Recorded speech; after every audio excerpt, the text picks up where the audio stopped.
Por la señal de la Santa Cruz de nuestros enemigos, líbranos, Señor Dios nuestro, en el nombre del Padre, del Hijo y del Espíritu Santo. Amén. Señor mío y Dios mío, creo firmemente que estás aquí, que me ves, que me oyes. Te adoro con profunda reverencia. Te pido perdón de mis pecados y gracia para hacer con fruto este rato de oración.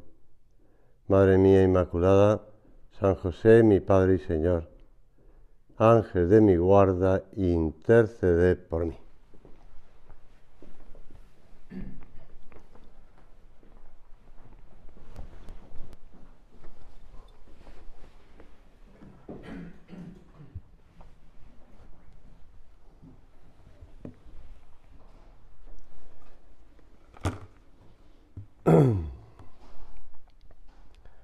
El 8 de septiembre la Iglesia celebra el nacimiento de la Santísima Virgen María.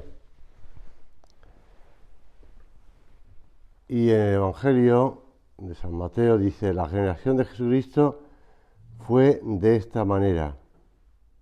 Su madre María estaba desposada con José, y antes de empezar a estar junto a ellos, se encontró encinta por obra del Espíritu Santo.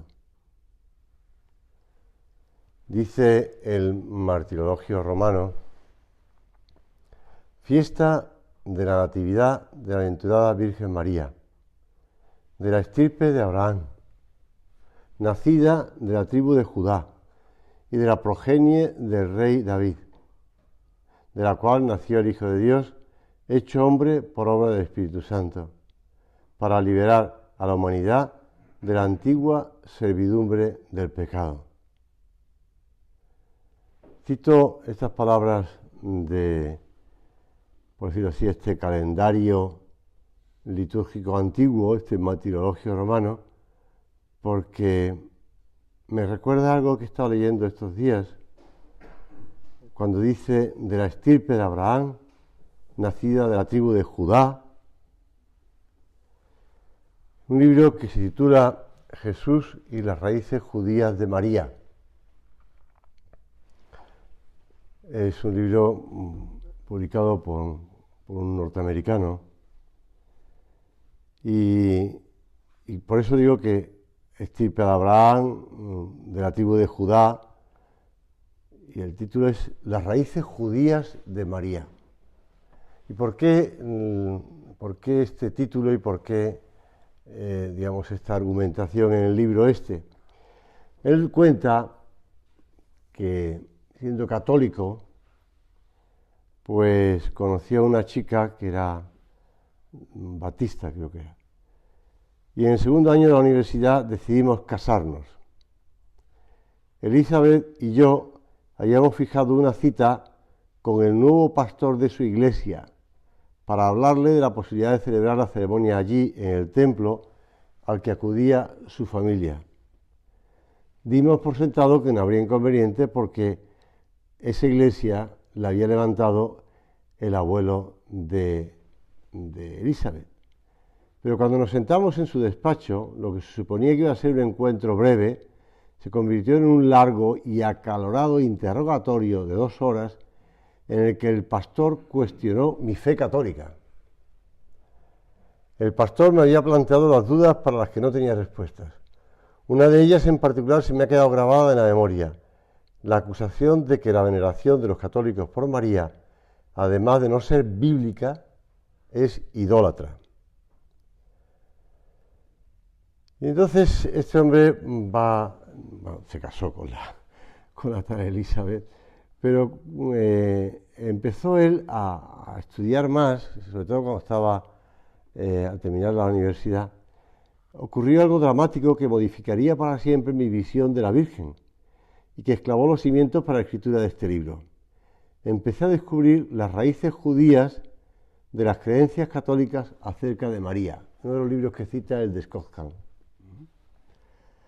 En primer lugar, me di cuenta de que esas creencias tenían unas raíces muy profundas en el cristianismo temprano.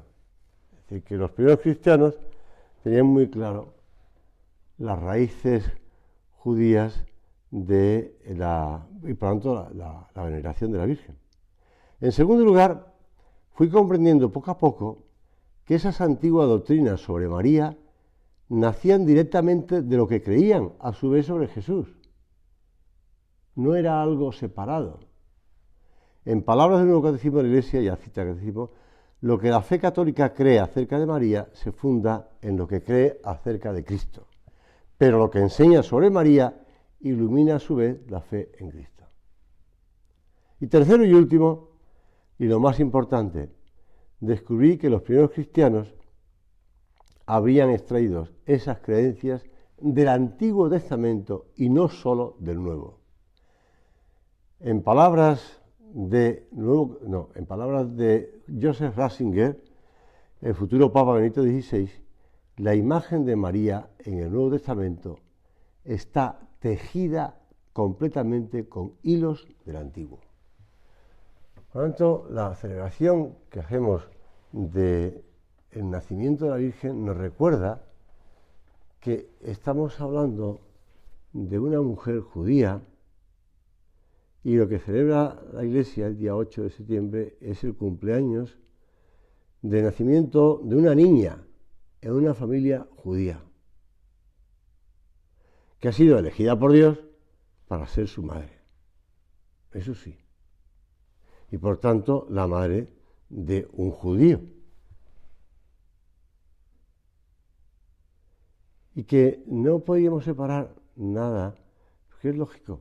Esa niña judía nace en el Antiguo Testamento y además nace en la tradición de la historia de la salvación del Antiguo Testamento, así como el hijo que da a luz, con el que se inicia ya el Nuevo Testamento. Pero bueno,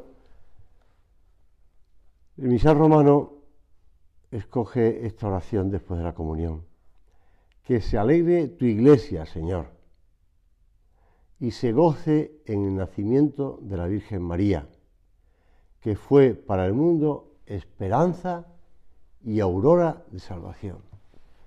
Esa aurora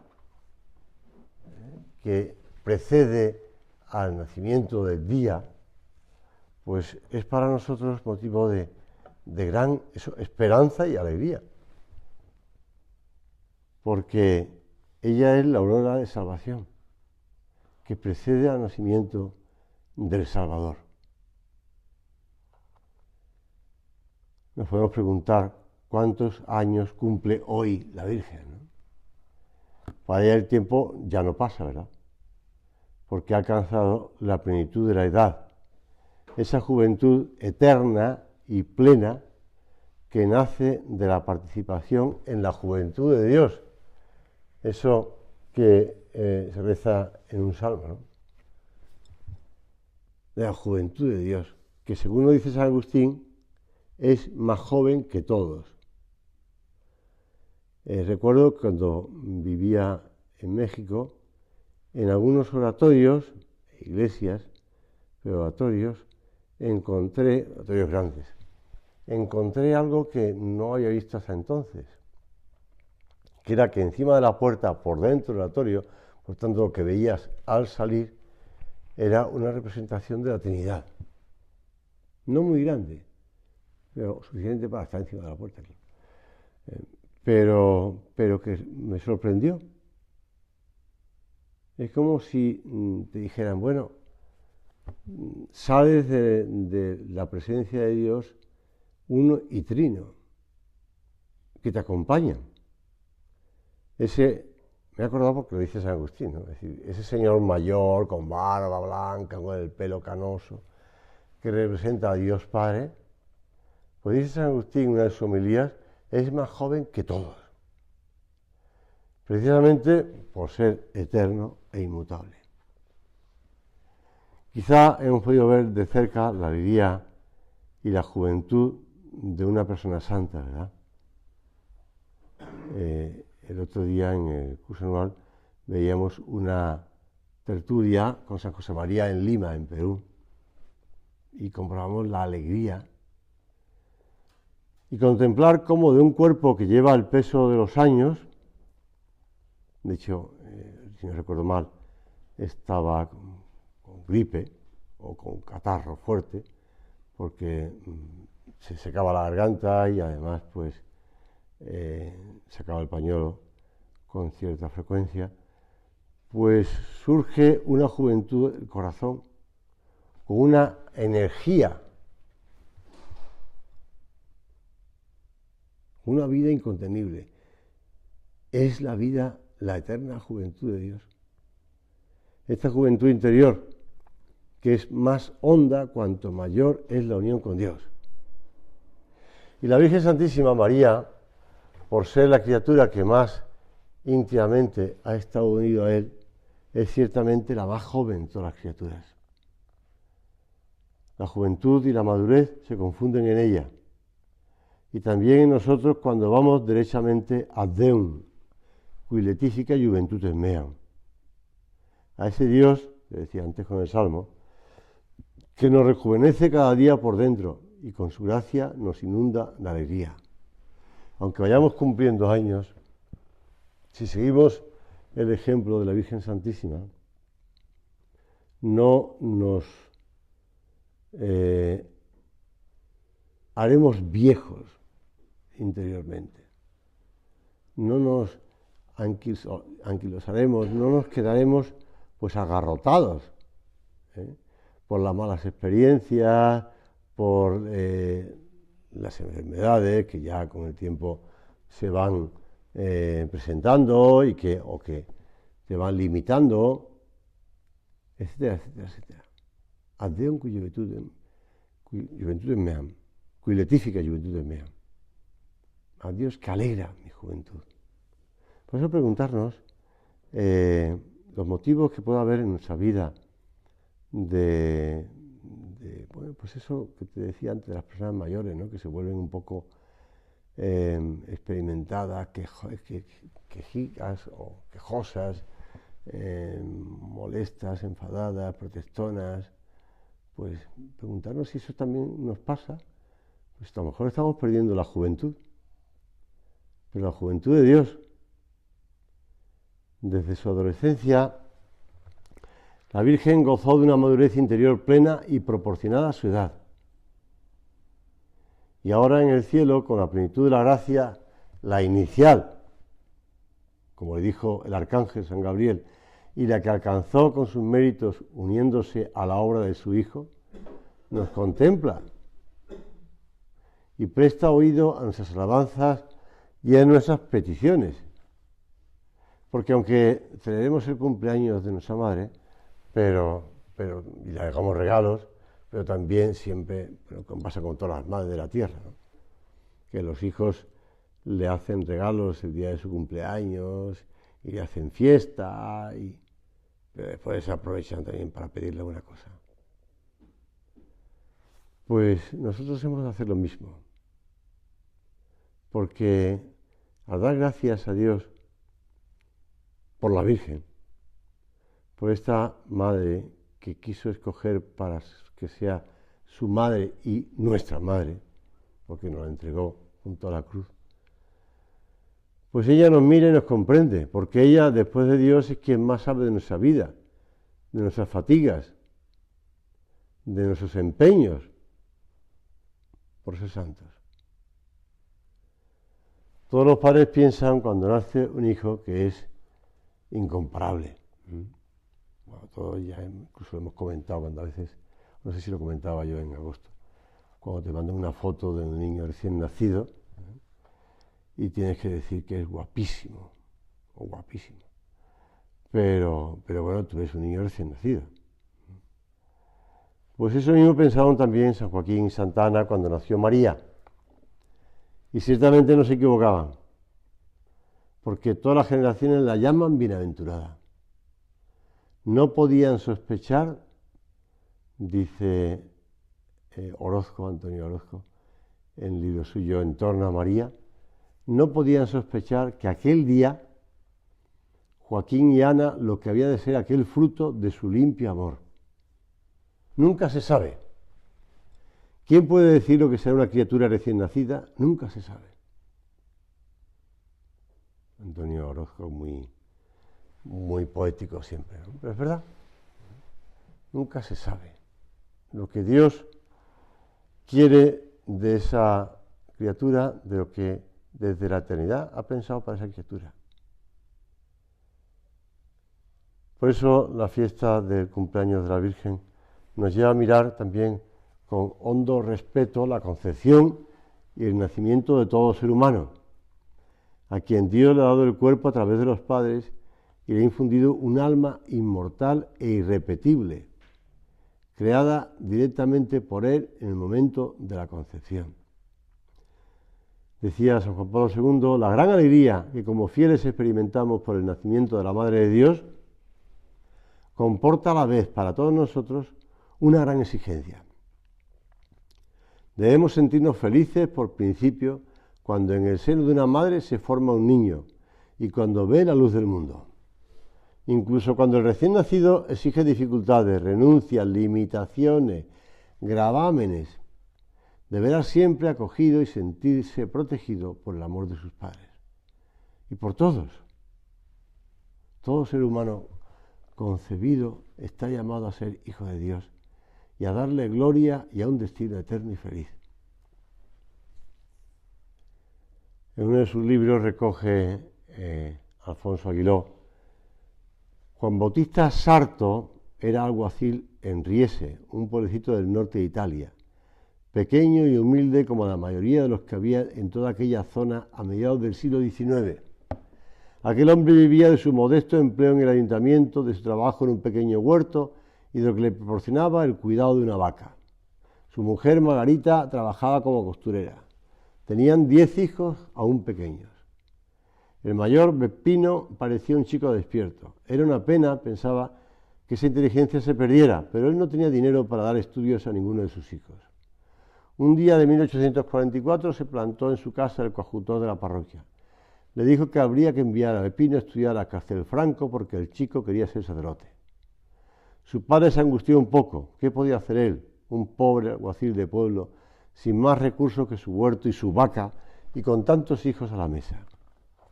Él esperaba además que Beppino empezara a ayudarle pronto a sostener a la familia, pero también estaba dispuesto a hacer cualquier sacrificio para que su hijo pudiera ser sacerdote. No se le ocurrió mejor solución que redoblar su trabajo para costearlo, aunque de todas formas Beppino tendría que ir y volver a pie todos los días de Riese a Castelfranco. Dicho y hecho, su hijo salía de madrugada y volvía de noche. Estaba a 7 kilómetros, y Beppino venía con los pies magullados porque se quitaba las sandalias para no gastarlas por el camino. A su madre se le partía el corazón al verle llegar así, pero no había más remedio, y pasó el tiempo. El chico terminó brillantemente sus estudios y tenía que continuarlos, claro. Acudió al párroco. Todos querían sacar adelante la vocación de Beppino, pero ¿qué más podían hacer? Don Fito Fusirani tuvo una idea. Escribirían al arzobispo de Venecia, que era de Riese, del mismo pueblo que Beppino, y procedía también de una familia humilde como él, el patriarca de Venecia, mamma mía. Aquellas palabras sonaban imponentes y casi inaccesibles en sus oídos. Pero lo escribió. ¿Qué hay, pensaba, que un padre no haga por un hijo que quiere ser sacerdote?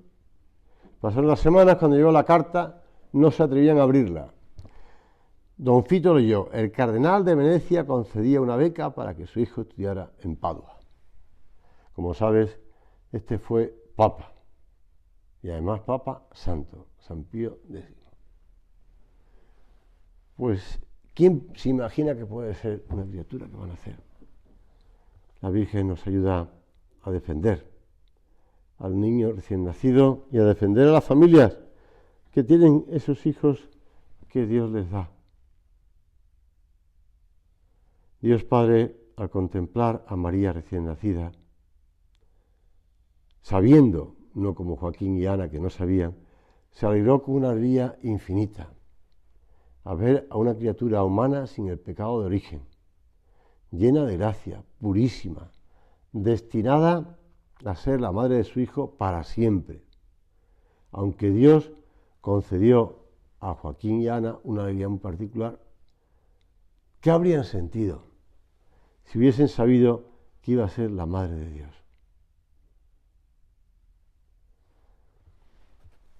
En otro orden, tampoco nosotros podemos sospechar la eficacia inconmensurable de nuestro paso por la tierra.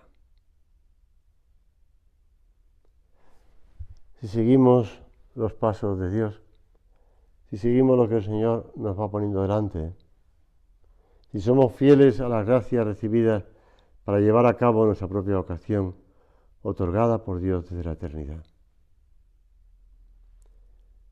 Ningún acontecimiento acompañó el nacimiento de María, y nada nos dicen de él los evangelios.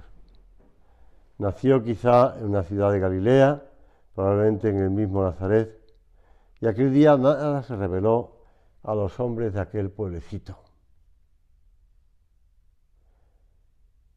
¿Quién se imaginaba en aquel pueblecito cuando nació aquella niña lo que iba a ocurrir en ese mismo pueblo años después? Pues unos 40 y tantos años después. ¿Quién se imaginaba lo que iba a ocurrir? Lo que pasaría en esa población, en esa aldea de Nazaret. El mundo seguía dándole importancia a otros acontecimientos que luego serían completamente borrados de la faz de la tierra sin dejar la menor huella. Como tú ves, pues los restos arqueológicos del Imperio Romano, dice, bueno, pues sí, ¿qué pasaría aquí? Que hay estas piedras, no digamos ya si son anteriores a los romanos, si los fenicios están queriendo descubrir allá por mi tierra algunos restos arqueológicos fenicios, pues que van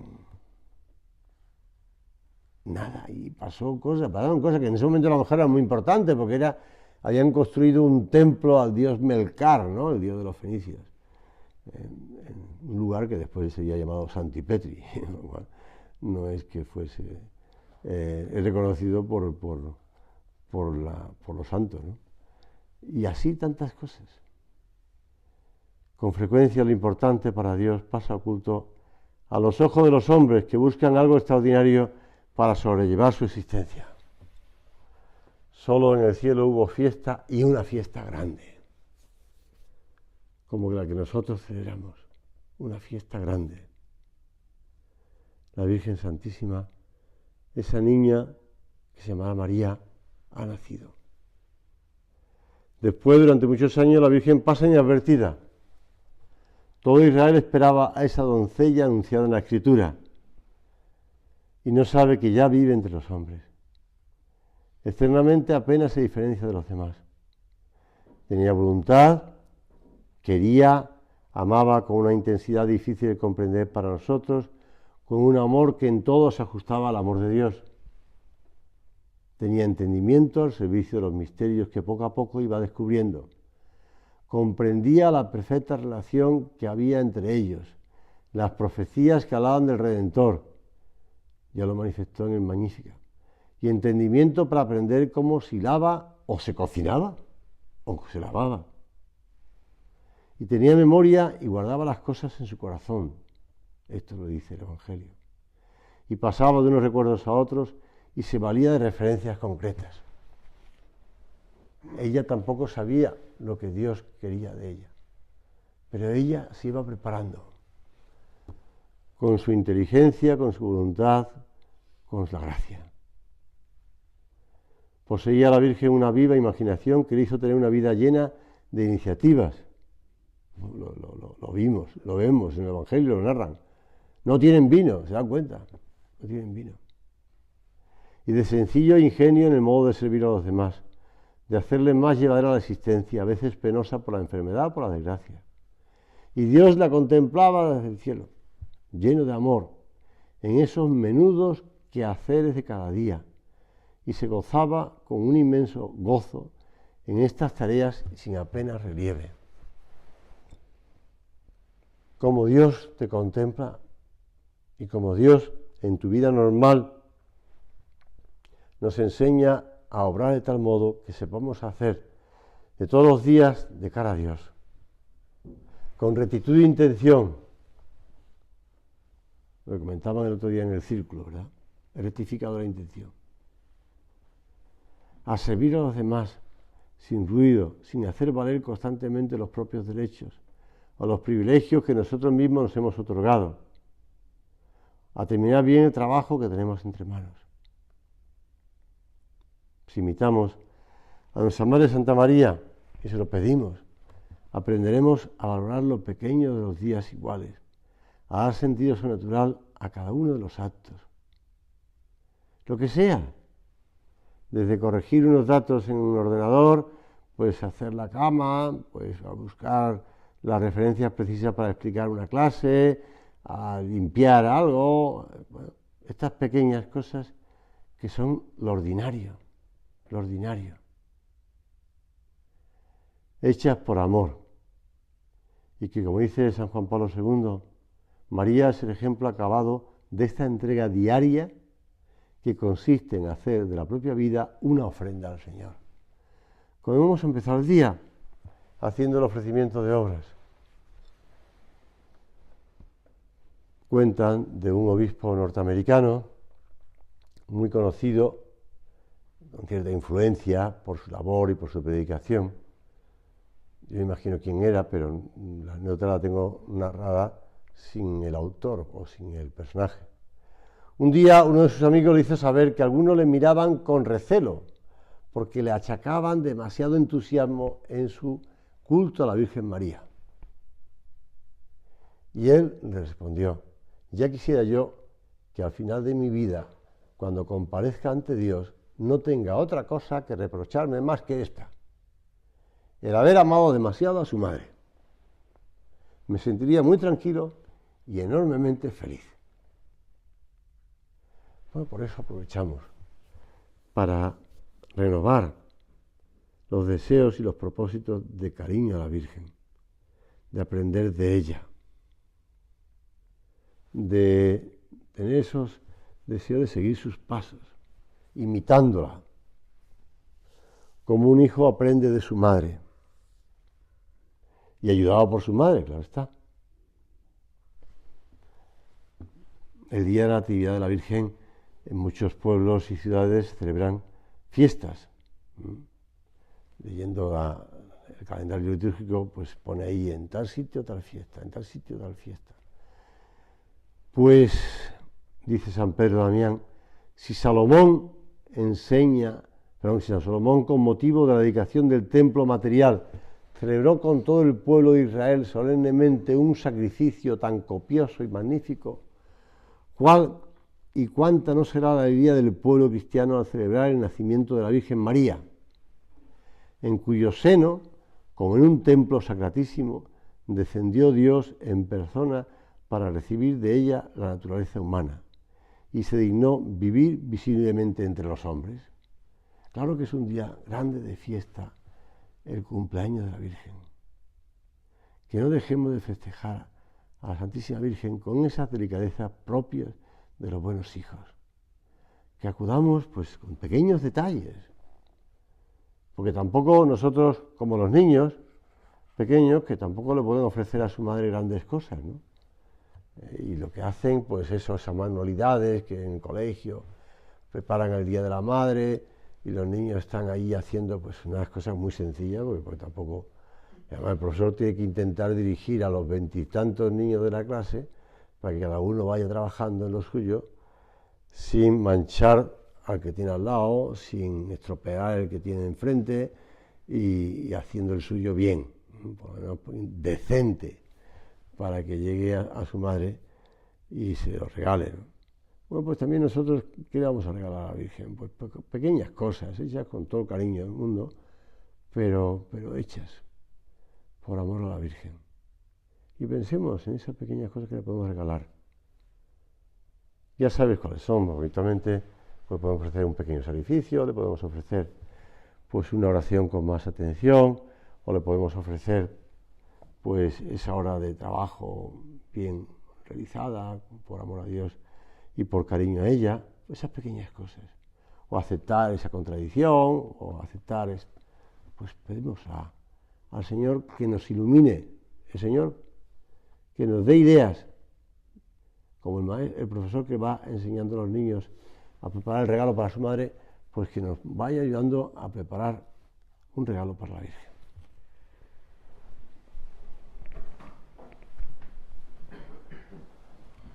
Te doy gracias, Dios mío, por los buenos propósitos, afectos e inspiraciones que me has comunicado en esta meditación. Te pido ayuda para ponerlos por obra. Madre mía Inmaculada, San José, mi Padre y Señor, Ángel de mi guarda, intercede por mí.